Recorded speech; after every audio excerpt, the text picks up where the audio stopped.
in the hill country of western Pennsylvania.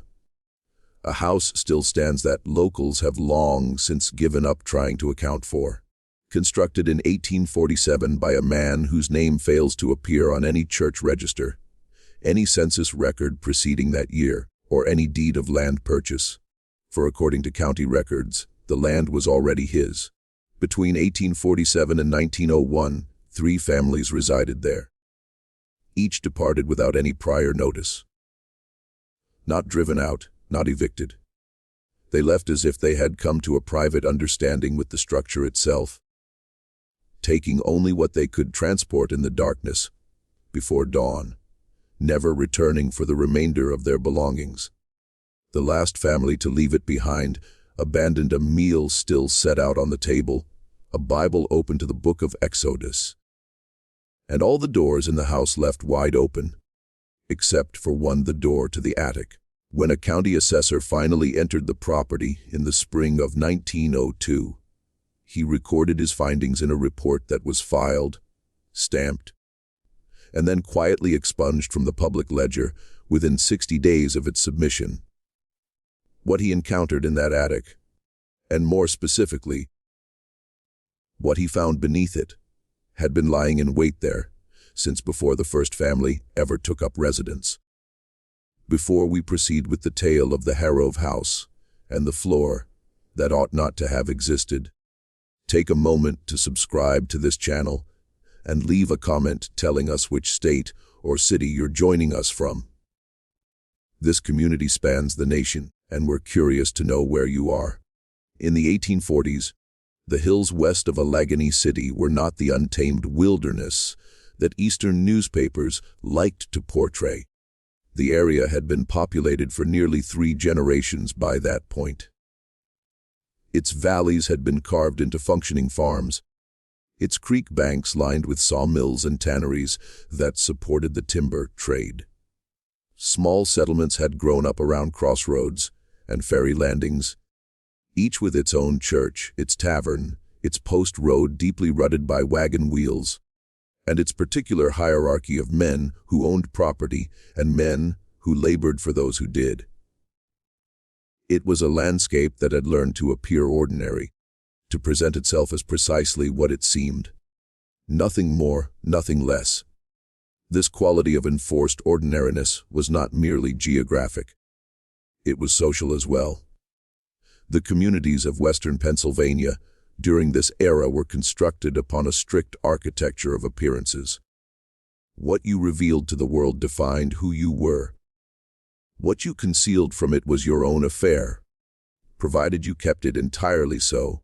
The county seat for this region was located at the end of a 12-mile road that turned to mud each November and stayed that way until April, which meant that, in practical terms, the communities along Brackner Ridge and its neighboring hollows governed themselves for 6 months of every year. The justice of the peace, the church elders, the mill owners, these were the instruments of order. They operated with the confidence of men who understood that the county was largely a theoretical concept at certain times of year and under certain weather conditions. Into this self-sufficient inward-looking world, where everyone's business was everyone else's business, where the arrival of a stranger was an event sufficient to occupy the community's conversational energies for weeks. The man who called himself Cornelius Vane arrived in October of 1847. He presented himself as the owner of 40 acres on the east face of Brackner Ridge. The pastor of the First Presbyterian Church of Claiborne Township, a Reverend Amos Seal, recorded him as a man of perhaps 50 years, spare in build, with gray, streaked hair worn longer than fashion dictated, and an accent that the pastor described in his private journal as suggesting neither Pennsylvania nor any of the eastern states. Somewhere farther south, he thought, or perhaps a region entirely outside his experience. Vane carried a single trunk and arrived on foot from the direction of the Pittsburgh Road, though no one in Claiborne remembered seeing him pass through the town itself. Belwich sat squarely on the only road from Pittsburgh that reached this part of the Ridge country, and it had a tavern at its crossroads that was the natural stopping place for any traveler coming from that direction. He paid for 3 nights at the Fen boarding house in hard currency, silver $50, of a date that the boarding house keeper later told neighbors she had not seen in common circulation. On the 2nd day of his stay, he walked to the county clerk's office and produced documents establishing his ownership of the Brackner Ridge parcel. The documents were examined by the clerk on duty, a man named Hosea Crabtree, who had handled deed transfers in Claiborne Township for 19 years. Crabtree found them to be in apparent order. The deed was correctly formatted, correctly witnessed, correctly stamped with what appeared to be the seal of the relevant court of record, and bore a chain of title that Crabtree described to a colleague the following day as plausible but unusual. Plausible in that each transfer of ownership was properly documented. Unusual in that the chain ran back only 4 transactions to an original grant that predated statehood, and that Crabtree had no means to verify against any records in his office. He noted his reservations in his ledger, but recorded the transfer as his function required him to do when presented with documents that appeared facially valid. He told his colleague, "I cannot say the papers are wrong. I can say only that they tell a story I cannot check." Within 6 weeks, a house stood on the Vane property. This fact alone should have generated considerable conversation, because 6 weeks was not sufficient time for a man working alone, or even with a capable hired crew, to construct a 2-story timber-frame dwelling of the kind that materialized on Brackner Ridge. Neighbors who passed on the lower road and took the short detour up the ridge track to observe the progress of construction reported hearing sounds of work at all hours, including well before dawn and long after dark, which in late October and November meant temperatures that made outdoor work not merely uncomfortable, but actively dangerous. The sounds were those of carpentry, hammer, saw, the rhythmic thud of a timber beetle driving pegs, not the sounds of a large crew, but of 1 or 2 workers at most, moving without apparent pause through the shortest days of the year. When Jeremiah Ott, who ran the nearest farm at the base of the ridge, rode up the track to introduce himself in the 3rd week of November, he found the house not only structurally complete but furnished. Curtains in the windows, a kitchen garden already turned for winter, the soil banked over with straw in the manner of a careful farmer who expected to return to it in spring, firewood stacked to the eaves of a woodshed that also somehow was already built and roofed, and Cornelius Vane sitting on the porch in the November cold without a coat, reading something that he closed and set face down on the porch rail before Ott could see the cover. Vane received him with courtesy. He offered nothing to drink, though the season and the custom of the region would have suggested at minimum a cup of something warm. He answered questions about his past with answers that technically responded to what was asked, without conveying anything of substance. He had come from a distance, had business interests in the region, had found the ridge parcel suitable to his purposes, intended to stay. He asked nothing in return, which Ott noted was peculiar, because every man newly settled on a piece of land had practical questions about his neighbors, the nearest mill, the condition of the roads in winter, the reliability of the creek in dry season. Vane asked none of these things, as if he already knew the answers. He bade Ott good afternoon after approximately 20 minutes, with the manner of a man concluding a formal appointment, rather than a neighborly call. Ott rode home with the unsettling conviction that he had been assessed rather than visited, and that Vane had wanted to see him, had perhaps been expecting him. and having seen what he came to see, was finished with the encounter. The house itself, as Ott described it to his wife that evening, and as others who later gained access to it confirmed, was a capable piece of construction. Solid, well-fitted, nothing ostentatious. 2 stories, 4 rooms on the ground floor, including a kitchen with a substantial hearth, a steep staircase at the back of the main hall, and above it all, an attic that ran the full length of the building, under a sharply pitched roof.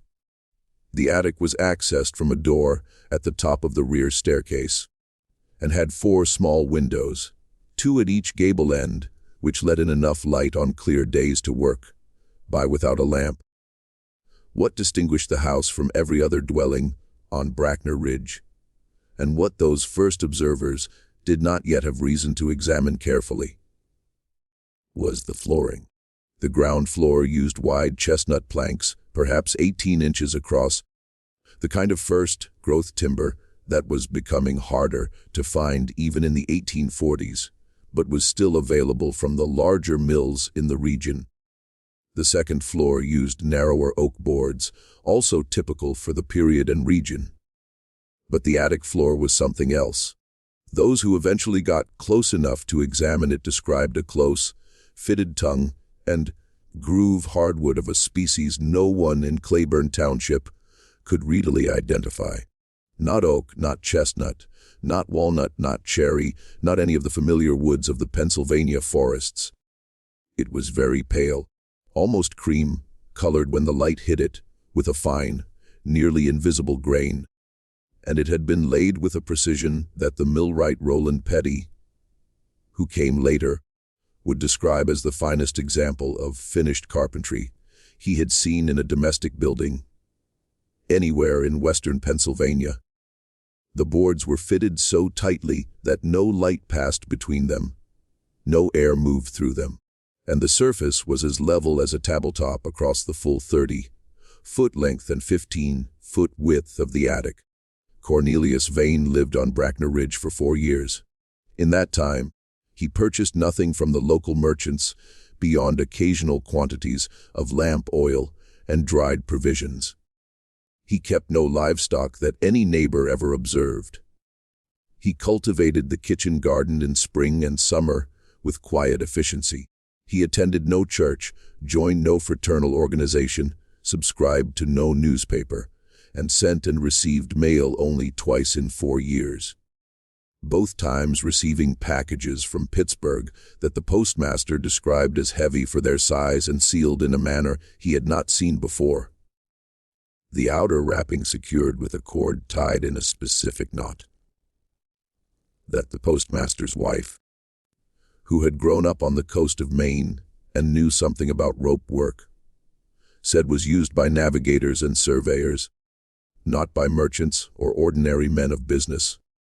Vane received in 4 years a total of 3 visitors.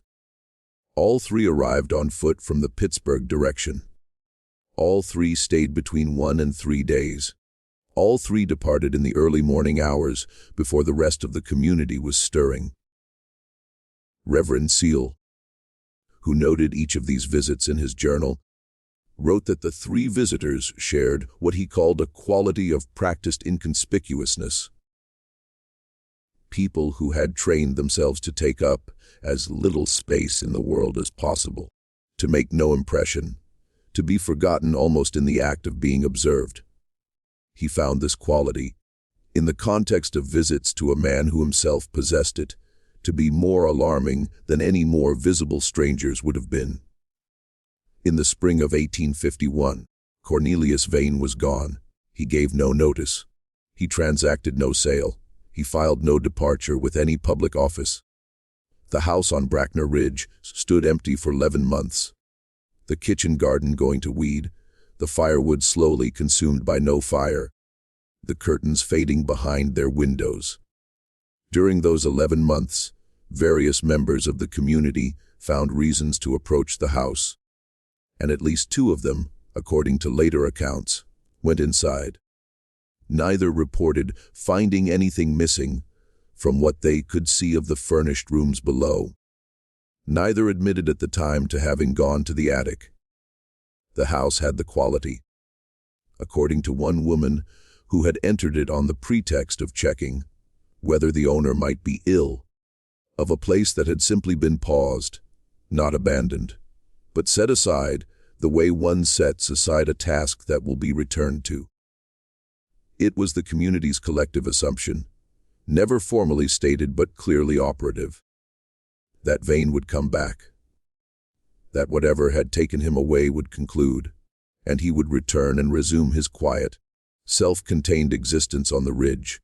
This assumption held until November of 1851, when the first substantial snow of the season fell, and it became clear that no one had banked the pipes or shuttered the windows, or done any of the things a man does when he prepares a house for winter absence. At that point, the assumption shifted, and what replaced it was the somewhat different and more unsettling proposition that Vane had not gone somewhere, but had simply ceased to be a presence in the landscape, ceased to require the physical fact of the house, as if he and the building had each served their purpose to the other, and had released each other by mutual agreement. Into this vacancy, in the autumn of 1861, came the Petty family. Roland Petty had been trained as a millwright in Chester County, and had done well enough in that trade for a decade before a combination of circumstances, a mill fire, a bad investment, a partner who proved dishonest, had reduced him to the category of man who needed a free house more than he needed the story attached to it. He filed for possession under the squatter statutes then in effect, and moved his family in on a February morning, when the snow was still deep enough on the Brackner Ridge track to make the wagon wheels cut down to the frozen mud beneath.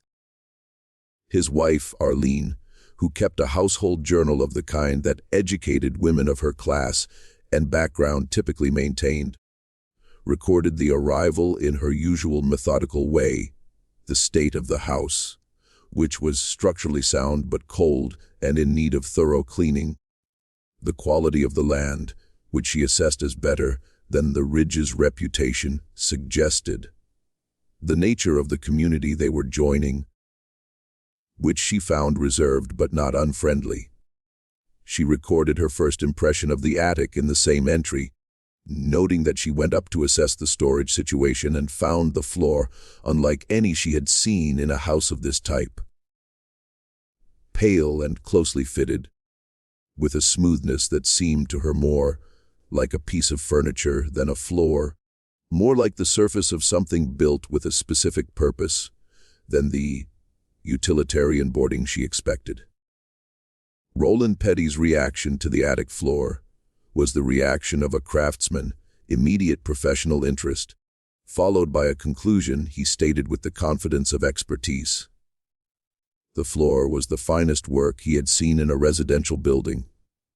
Full stop. He estimated it had been laid by someone whose skill was entirely outside the normal range of rural Pennsylvania carpentry, and who had used a wood he could not identify from any of the species he knew from 2 decades of mill work. He tried to find the join between boards with the blade of his folding knife, and could not. He estimated the thickness of the boards at somewhat greater than standard, which was consistent with a floor designed for heavy use or for the specific property of sound absorption. A well-fitted floor of this thickness would, he noted, be nearly soundproof, an unusual feature in an attic that served no obvious purpose requiring soundproofing. He noted all of this to Arlene, and then characteristically set it aside as a practical matter resolved. The floor was excellent, which was a benefit, and its origins were none of his concern. Arlene Petty was not so easily satisfied.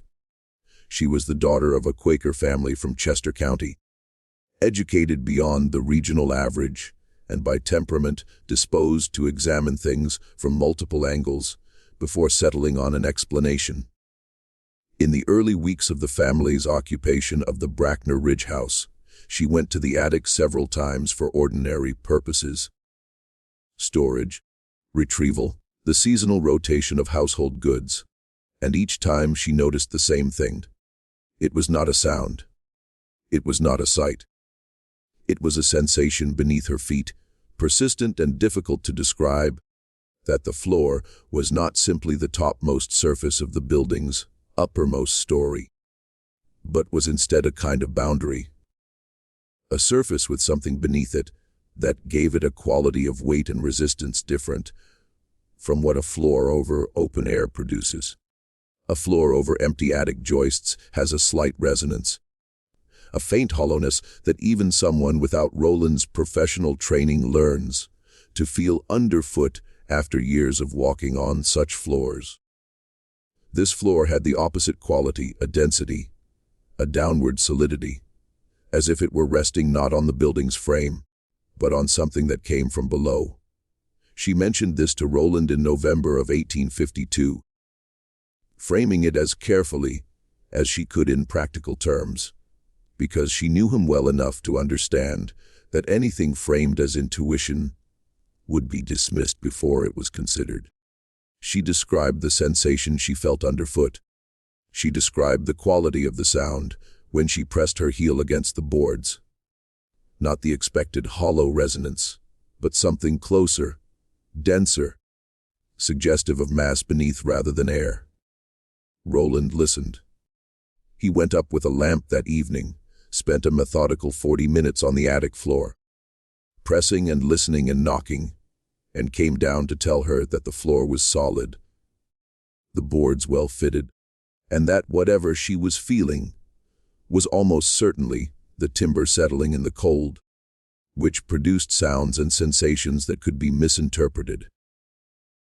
He said all of this with the confidence of expertise, and then he did not go back to the attic for the remainder of that winter.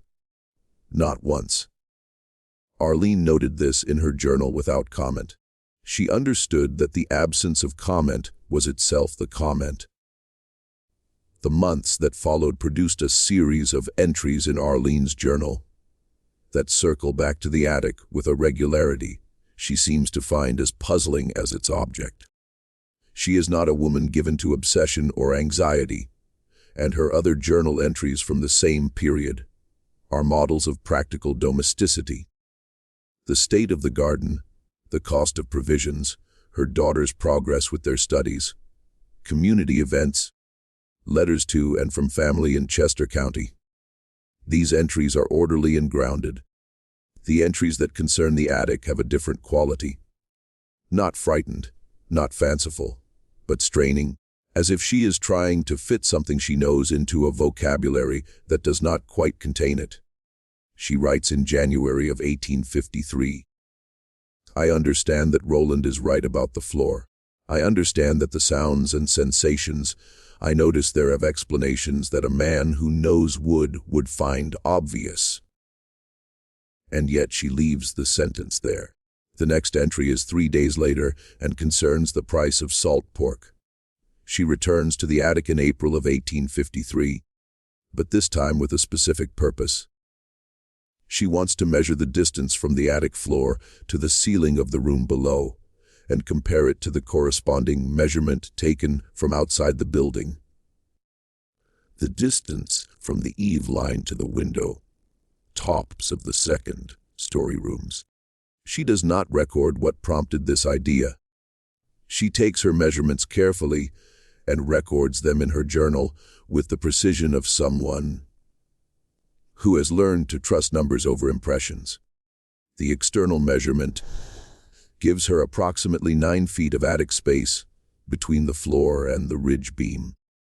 The internal measurement, taken by lowering a plumb line from a nail in the attic floor through the gap around the staircase opening to a point level with the second-story ceiling, gives her approximately 6 feet. She checks both measurements twice, but they are consistent. She has 3 feet of attic floor that, by the measurement of the building's exterior, should not be there. She shows these measurements to Roland. He examines them, rechecks them himself, and offers an explanation. The attic floor has been built up on a substantial subfloor, or sleeper system, which is unusual but not unheard of in buildings where the owner wanted an extremely solid, level attic surface. He says this with less confidence than his usual pronouncements, and he goes up to the attic that afternoon with his measuring rod and spends more than an hour this time. When he comes down, he tells Arlene that the subfloor explanation does not account for the full discrepancy. There is, he tells her, approximately 18 inches that he cannot account for structurally. Space that by the outside measurement of the building exists, but that the internal structure does not acknowledge. He tells her this, then he is quiet for a long time. Then he says it is possible that the floor is not built up from inside the attic. It is possible that it was built down from something else. What he meant by this, what Arlene understood him to mean, based on the way she records this conversation and the silence that followed it, is that the attic floor might not be the floor of the attic at all. It might be the ceiling of something else, something that occupies the space between the attic's apparent floor and the actual structure of the building, something that enters from below rather than from above. Roland Petty Millwright, practical man, a person who had spent his professional life in the concrete world of board feet and load-bearing joists and the physics of wood under stress, sat at his kitchen table in the spring of 1853 and said to his wife, in so many words, "I think the house was built around a room that was already there." The following August, he broke one of the boards. He had carried a heavy storage trunk up to the attic, and it slipped from his grip as he maneuvered it through the low attic door, and the iron-bound corner struck the pale floor with force enough to split one board at the edge and lift it fractionally from its neighbor. The gap this produced was narrow, no more than an inch, and he replaced the trunk over it immediately. But in the moment before he did, he had held the lamp down to the gap and seen what was below. Not the underside of a subfloor, not the darkness of a standard structural void. Steps, stone steps descending, cut from single pieces of stone. The treads worn slightly in the center, in the way that stone wears under the passage of feet over long periods of time. The walls, visible in that brief lamplight, were cut stone as well, fitted without mortar in the manner of construction far older than anything a man building a house in western Pennsylvania in 1847 would normally employ. Roland Petty replaced the trunk over the cracked board, went downstairs, and told his wife to begin preparing for a move in the spring. He told her the board had cracked, and he had seen a structural void beneath it that needed addressing. He did not tell her what he had actually seen. He did not tell her why a structural void would require them to leave rather than repair. He told her nothing more about the attic for the remainder of their time in the house, which was not much time. They were gone by April of 1855, loading their wagon in the gray before dawn of a morning that Arlene described in the last full entry of her journal as cold and still and smelling of the previous autumn's leaves, as if winter had held them so long in that place that even the seasons were confused about when it was time to let things go. Arlene's journal ends mid-sentence on the night before their departure. The final complete sentence reads, "Roland says we are not running. Roland says there is nothing to run from." The sentence after that breaks off after 4 words. But the floor is. The remaining pages of the journal are blank. The house stood empty for 6 years. During those 6 years, it became what empty houses in rural communities always become, a subject of speculation. A location where teenage courage was tested on autumn nights, a repository for whatever stories the community needed to attach to a place that no one fully understood. The stories that grew around the Brackner Ridge house during this period were notable for their restraint. The people of Claiborne Township were not prone to elaborate ghost narratives, and the relatively recent memory of the Petty family's departure, people who had lived in the house for 3 years and left abruptly without explanation, was too close and too concrete to require embellishment. What circulated in the community was more specific than ghost stories. There was something under the house. Cornelius Vane had put it there, or had found it there, or had built the house to keep people from asking about it. The Petty family had discovered what it was, and whatever it was sufficient to persuade a capable, practical man like Roland Petty to leave a sound, weatherproof, rent-free house rather than remain in it. It is worth pausing here to note something about the stories that did not attach themselves to the Brackner Ridge house during these 6 years. There were no reports of lights, sounds, or apparitions associated with the empty building. No animals refused to approach it. No children told stories of figures seen in the windows. The house's reputation was not of the haunted kind, the kind generated by fear of the uncanny. It was of a different and, in some ways, more durable kind. The reputation of a place that was known to contain something specifically and concretely that people had decided was better not to investigate. The distinction matters. Haunted places invite the brave and the curious because the stories attached to them are understood to be stories, and a certain kind of person is drawn to test that understanding. A place known to contain something real does not invite that kind of curiosity. It invites avoidance, or it invites the particular determined appetite of the person who has decided that knowing is worth whatever knowing costs. The Harrow family belonged to neither of these categories. They were practical, economically pressed, and in possession of the specific kind of optimism that attaches itself to people who have been unlucky long enough to start discounting warnings as the luxury of people who have not been unlucky.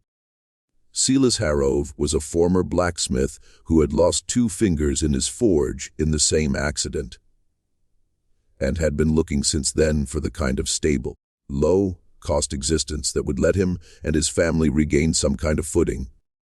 His wife, Constance, was a determined woman from a farming family in Ohio who had married Silas when they were both young enough to believe that determination and hard work would suffice.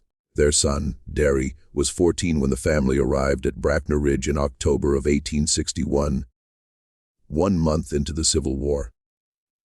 Old enough to understand that his father was a man reduced from what he had been, and young enough to believe that the reduction was reversible.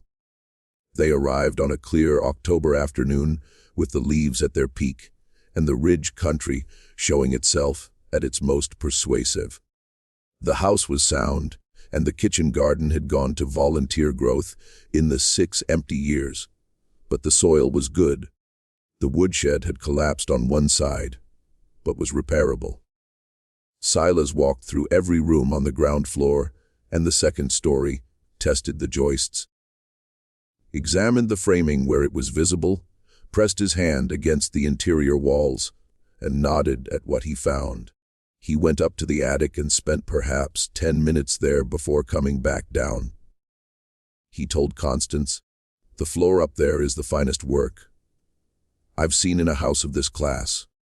I don't know what it is, but it's right. Whatever else is wrong with this place, somebody knew what they were doing with that floor." What Silas did not tell Constance, what he told no one for 9 years, was that he had on that first day in the attic noticed an irregularity. On one board near the north wall was sitting proud of its neighbors by perhaps 1/4 of an inch.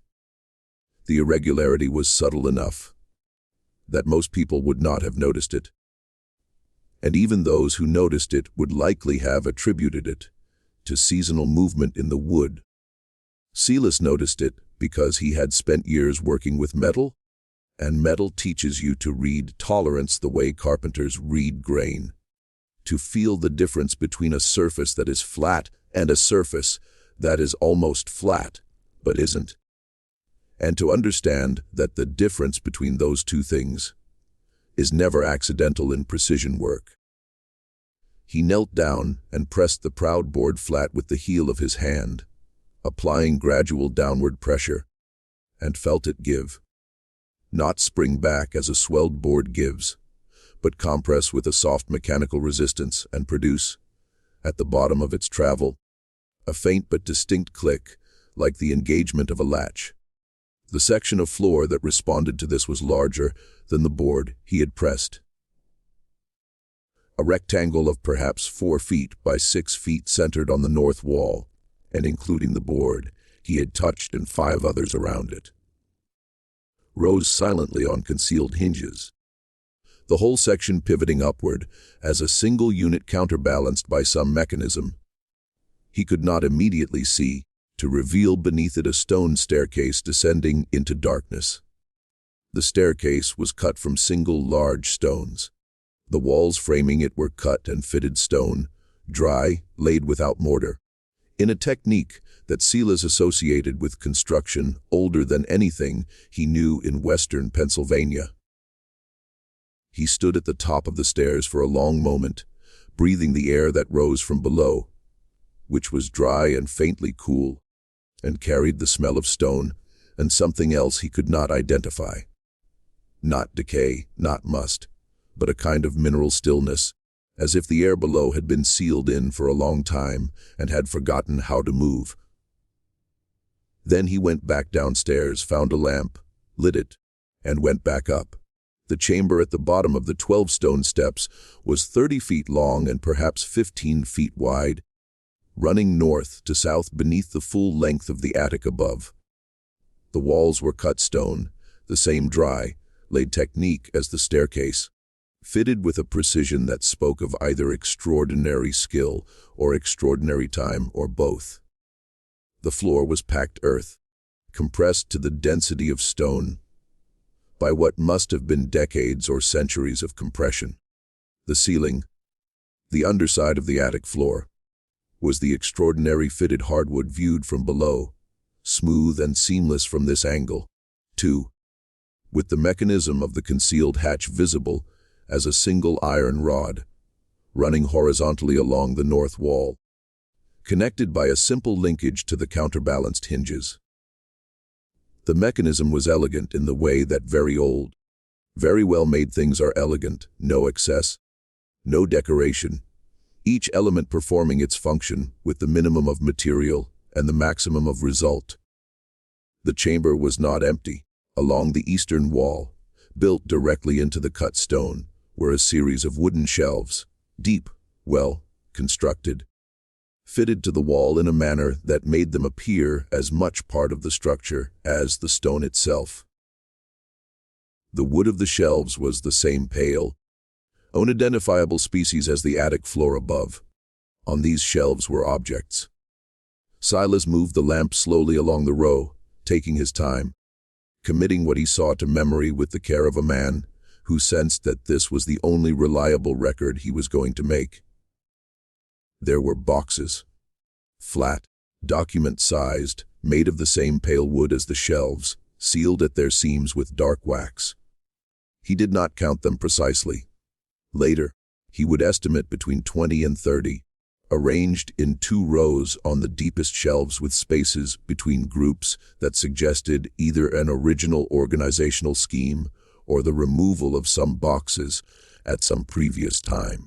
There was a leather case of the kind that a surveyor or cartographer would use for rolled documents or maps. The leather treated with something that had preserved it against the dry air of the chamber. Better than untreated leather would have managed.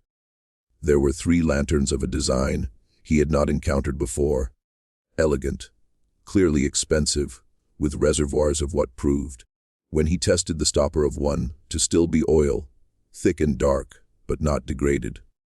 The wick intact. There was a chest against the west wall, iron, banded and iron locked, the iron showing only the faintest surface rust, the lock of quality that made the iron chest at the county clerk's office look like a child's toy. And along the southern wall, arranged in a careful row on the packed earth floor itself, were 11 objects, each one wrapped in waxed cloth and tied with cord at both ends, each one approximately the size and weight of a ledger book, and the seal on the wax that bound the cloth wrapping of the nearest object was pressed into the wax with a stamp of some kind, leaving an impression of a circle divided into 3 equal sections, each section containing a symbol. Silas looked at the symbols for a long time. He did not recognize them as letters from any alphabet. He knew. Not English, not the German script of the Pennsylvania Dutch communities, not anything he could place. He thought about this. He thought about the dry, perfectly preserved air of the chamber, the lanterns still full of oil, the wax seals intact across all 11 objects, and all the boxes on the shelves. He thought about the stone walls and the mechanism in the ceiling and the house built above it, built around it, built to cover it by a man who had arrived from nowhere with ownership papers that could not be verified and who had disappeared 4 years later as quietly as he had appeared. He thought about all of this, and he made the decision that would govern his relationship to the Brackner Ridge house for the next 9 years. He would touch nothing. He would say nothing. He would go back upstairs, engage the mechanism, and live in the house as if the chamber did not exist. He told himself this was prudence. He told himself he was a man with a crippled hand, an ailing wife, and a son not yet old enough to be useful, and that whatever was in that chamber was either dangerous or valuable or both, and that the intersection of those qualities with the circumstances of a man like himself was unlikely to produce any outcome he would want. He told himself, in the language of the practical man, he understood himself to be, that he had found something that did not belong to him, and that the correct course of action was to leave it where it was.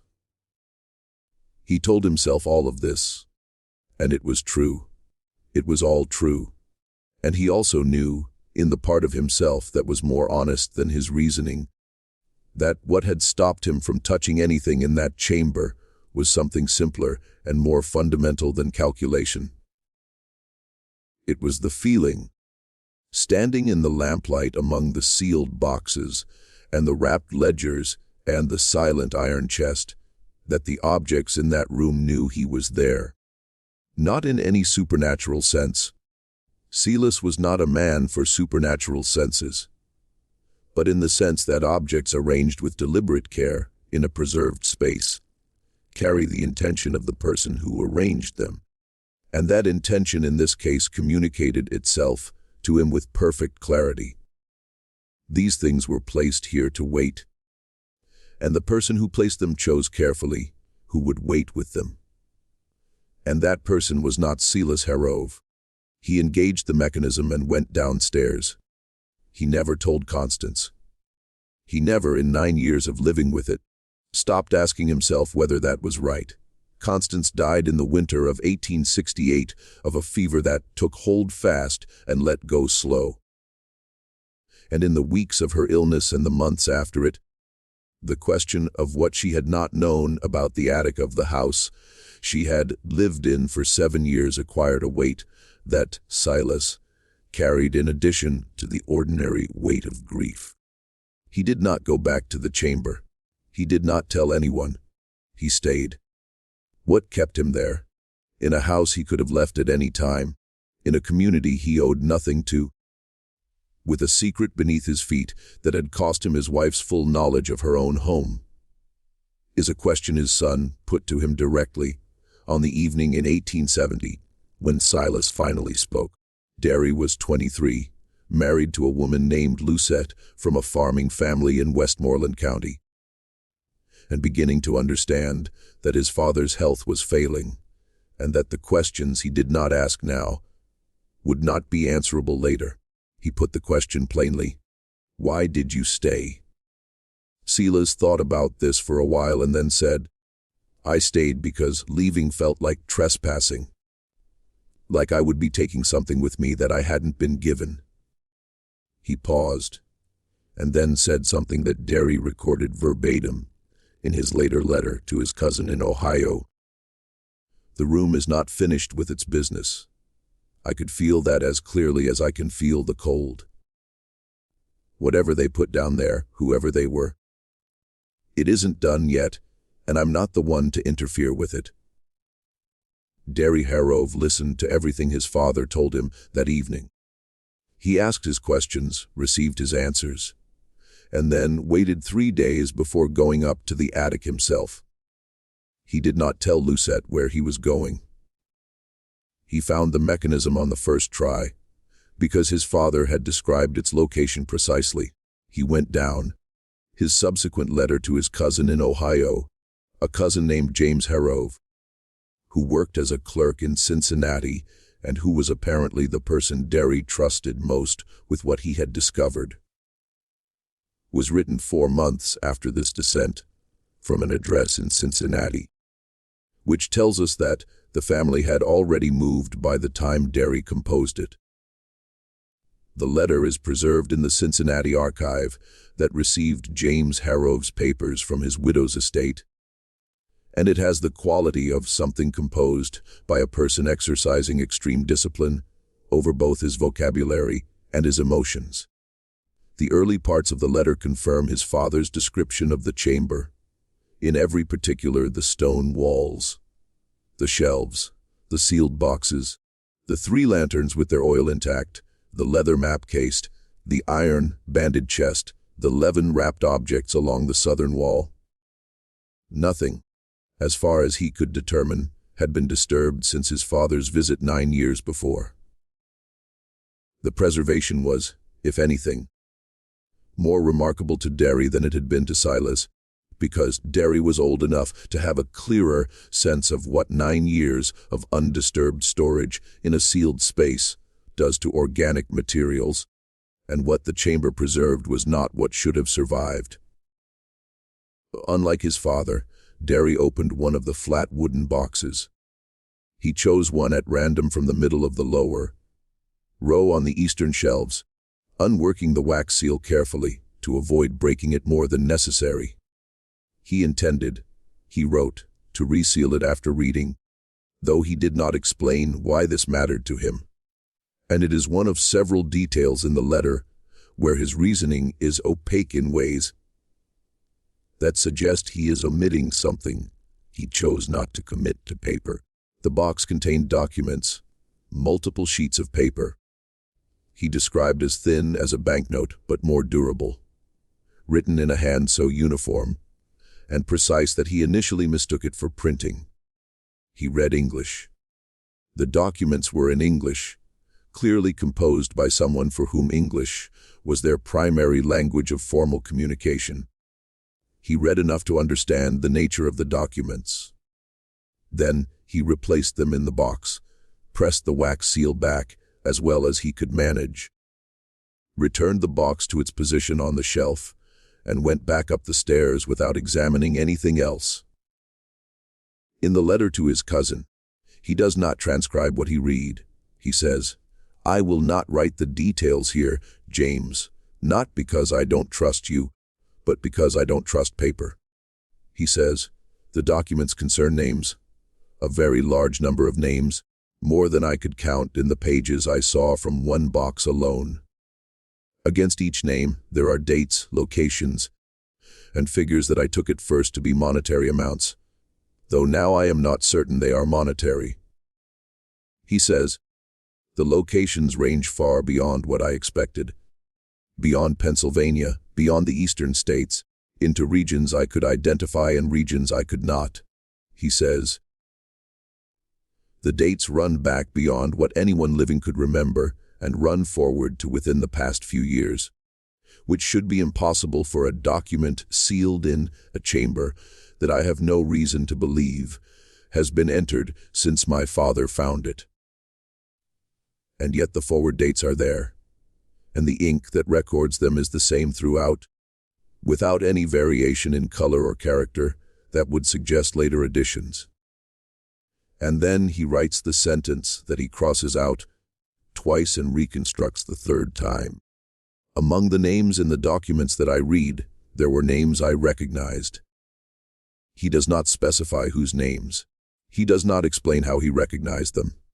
He says only, I recognize them, and the recognition was not a comfort. The Harrove family, Silas, Derry, and Lucette, left the Brackner Ridge house before the end of that summer. They left the way all families left quickly, with what they could carry, in the hours before the community was awake. Silas died in Cincinnati in 1873, 3 years after leaving the only home he had occupied for most of his adult life.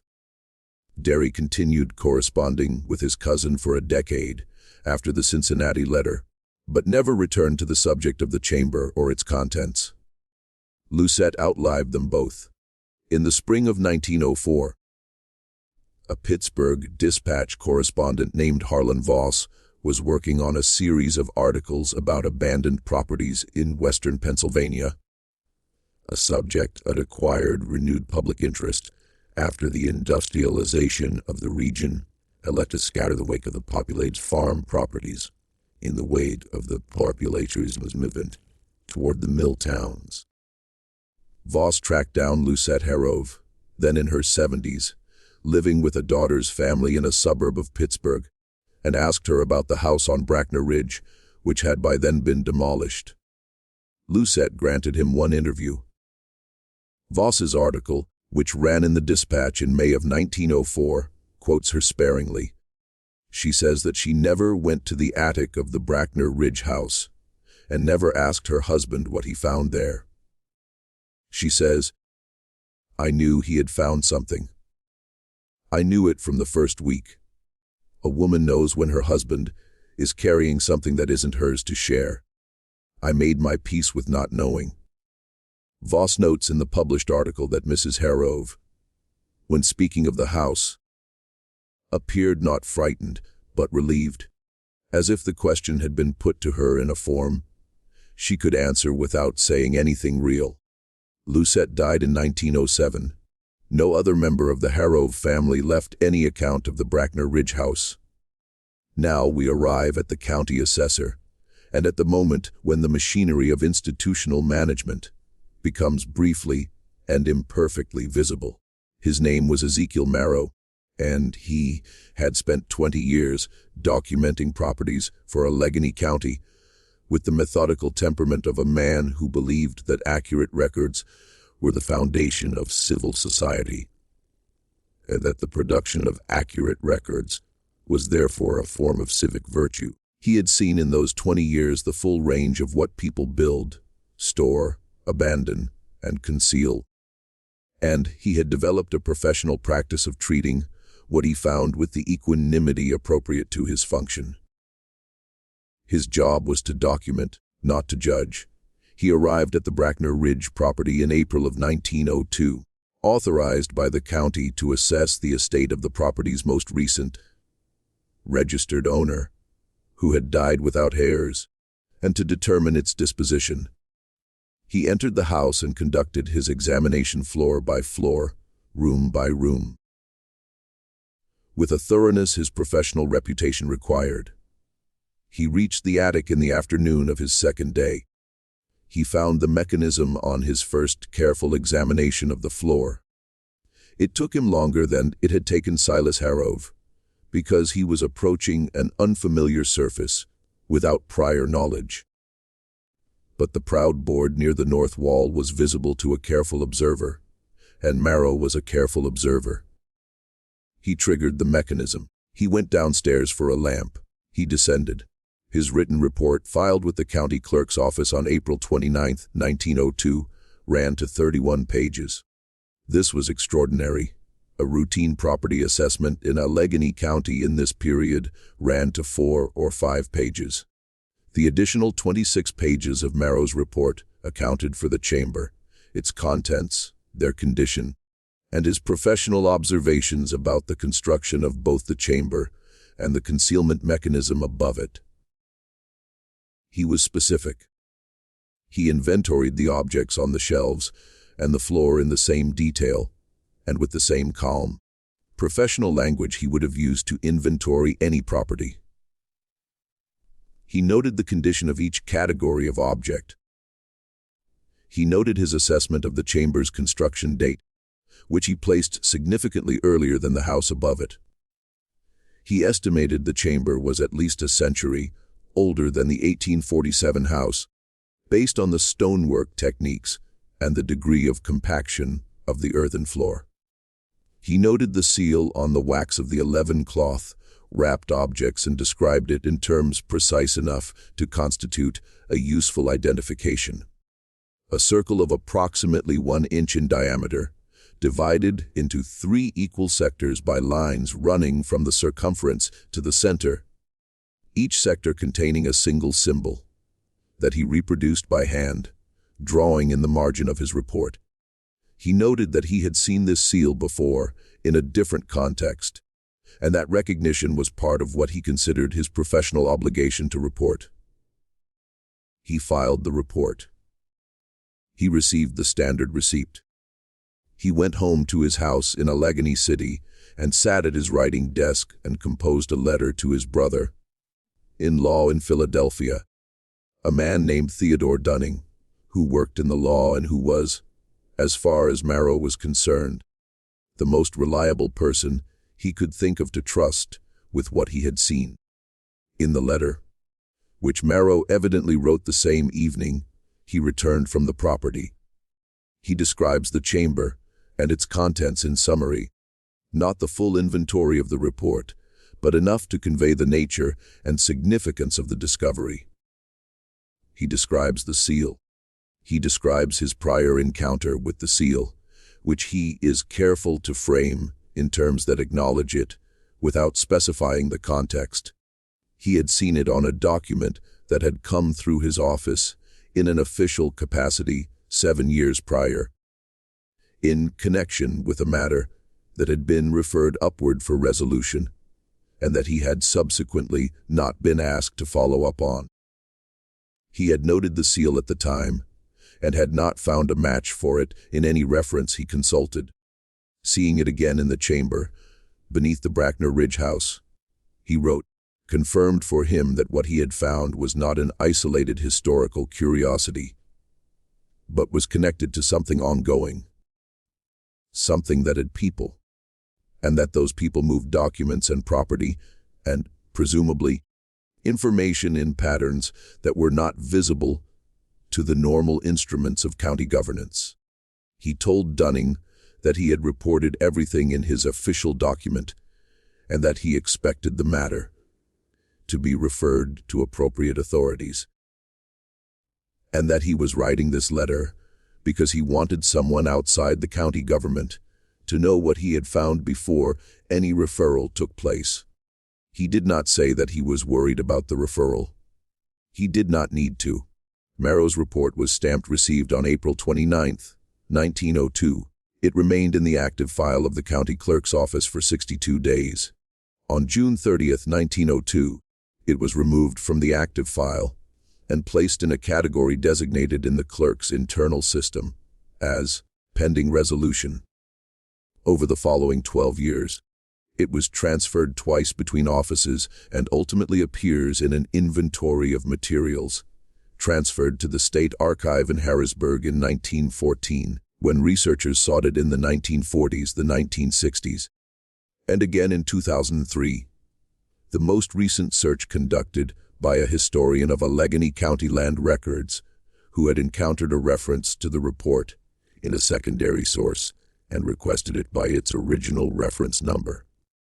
It was not present in the archive, and the archive's response to the 2003 request stated that no record matching the reference number had been received from any transferring office. On May 12, 1902, 13 days after Marrow filed his report, 49 days before it was removed from the active file, A farmhand employed on what by then become the grandson's operation at the base of Brackner Ridge observed three men arriving at the Vane property in a hired wagon from the Pittsburgh direction. He observed them entering the house, and he observed the wagon being loaded that evening with a number of large wooden crates that had arrived empty and departed heavy. He reported this to Reverend Aldous Crew, who recorded it in his parish journal that evening with characteristic precision. Three men unknown, wagon hired from Pittsburgh, arrived mid-morning. They departed approximately 4 hours before sundown with crates of significant weight. Crew noted that the men had not stopped in the village, had not identified themselves to anyone, and had conducted their business at the Brackner Ridge property with the speed and efficiency of people who knew exactly what they had come to do. Within 2 weeks of this observation, the Brackner Ridge property changed hands in a transaction recorded at the county clerk's office, sold to a Pittsburgh businessman whose name appears in the deed and nowhere else in any record that subsequent researchers have located. No business registration, no other property transaction, no correspondence, no mention in any Pittsburgh directory of the period. The house was demolished the following spring. Concrete was poured over the site. A dairy operation was established there in the 1910s and ran until the 1940s. The ridge is farmland now, unremarkable, indistinguishable from any other ridge in this part of western Pennsylvania. Ezekiel Marrow retired from the county clerk's office in 1906. He spent his remaining years in Shadyside, a quiet residential neighborhood of Pittsburgh, and died in January of 1921 at the age of 73. Theodore Dunning, his brother-in-law in Philadelphia, predeceased him by 6 years. The letter Marrow had written in May of 1902 was found by Dunning's widow among her husband's personal papers when she settled his estate after his death in 1915. She kept it in an envelope marked, "Personal, not to be opened before my death," apparently following instructions Dunning had left her. And when she herself died in 1931, the envelope passed to a nephew who worked as a records clerk in Pittsburgh. The nephew read the letter, considered its contents for several days, and then placed it in a box with other family papers. He donated the box to a Pittsburgh historical organization in the 1950s as part of a general disposal of the estate's less obviously valuable materials. The letter sat in the organization's uncatalogued holdings for over 40 years before it was processed as part of a general inventory in 1997. It has been read, as far as the organization can determine, by 3 researchers. None of them has published anything about it.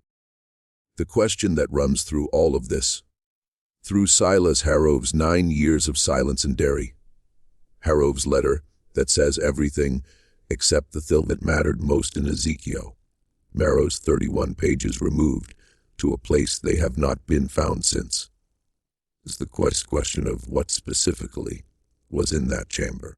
The documents, the sealed boxes, the wrapped ledgers, the leather map case, the iron-banded chest, all of it was carried out of the ridge on the evening of May 12, 1902, in crates loaded onto a wagon that returned to Pittsburgh and left no further trace.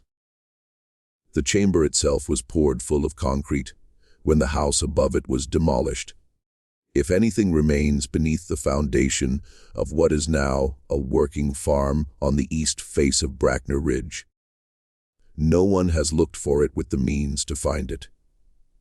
And no one with obvious reason to look has appeared. The concrete was poured 62 years before Marrow's report was sought in the archive and found missing. And by the time anyone had reason to make that connection, the connection was as buried as the chamber. What the evidence allows us to say is this: Cornelius Vane did not build the chamber beneath the house. He built the house around a chamber that already existed. The chamber was cut from stone using techniques consistent with construction far older than 1847. The chamber was equipped with a mechanism for concealment that was already installed when Vane arrived, or that Vane installed when he built the house over it as part of the same act of concealment. It was stocked with objects that were sealed for long-term preservation, and that included, among their contents, documents listing names and locations and figures across a range of dates that could not have been produced in a single historical moment. It was maintained across periods of apparent vacancy, by Vane's presence, then by the three families who lived above it, and who one by one discovered it and chose silence, and then by whoever sent the three men with the wagon on the morning of May 12, 1902. The seal that closed the wax on the chamber's objects. The three-section circle with its three symbols was a seal that a county assessor recognized from a previous official encounter 7 years before his visit to the chamber, which means it was a seal in active use in 1895 at minimum, and most likely later.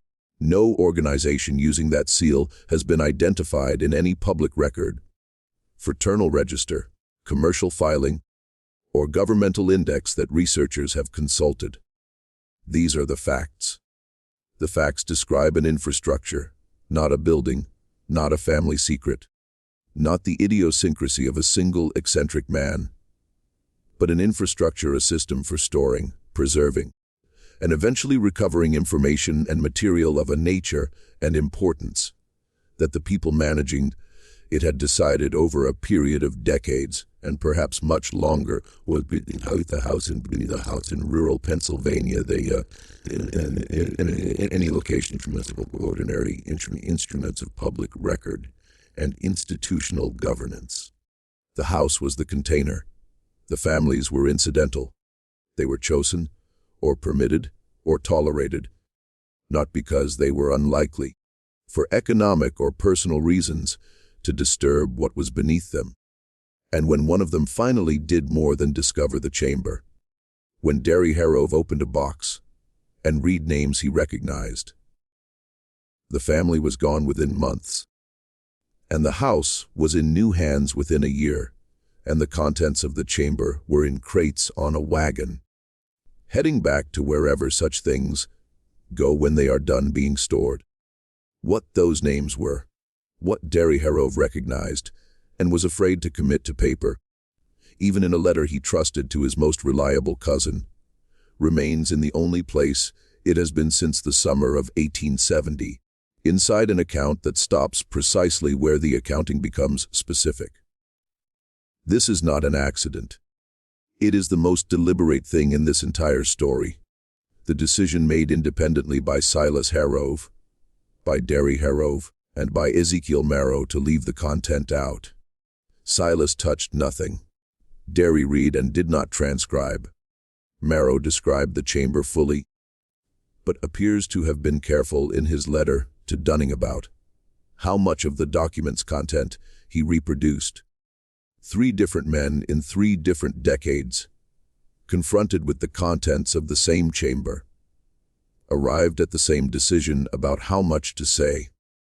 That consistency is either a remarkable coincidence, or it is the most reliable evidence we have about what was down there, that whatever it was, each person who encountered it understood immediately that the correct response was silence. We are left then with a floor that did not match the house, and everything that floor was built to conceal.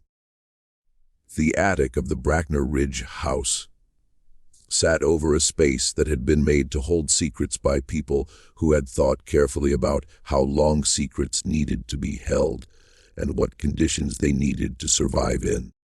The house was built to service that need.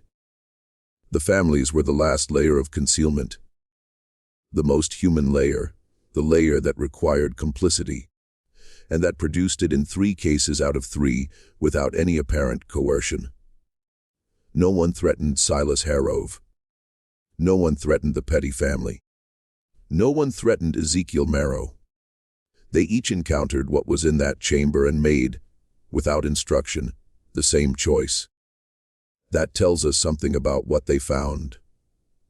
Though we are not entirely sure, it tells us something reassuring. This mystery shows us, perhaps, something about the depth of certain silences, about the difference between a secret and is kept and a secret that keeps itself. The house on Brackner Ridge was demolished more than a century ago. The ridge is quiet. The concrete has been there longer than anyone now living has been alive. And the documents with their names and their locations and their figures across decades of dates are wherever the Pittsburgh wagon took them, behind whatever institutional patience has been keeping them since. 3 researchers have read Marrow's letter and published nothing. Whatever is in that chamber's contents is still waiting for something. The way Silas Harrove understood, standing in the lamplight of a December afternoon in 1861, that it had always been waiting. The question is not what the floor was hiding. The question is whether what was hiding beneath it is still somewhere hiding. What do you think of this story? Do you believe everything has been revealed about what lay beneath that floor? Leave your comment below. If you want more stories from the dark corners of American history, subscribe right now, hit the notification bell, and share this video with someone who loves a mystery that has no clean ending. We'll see you in the next one.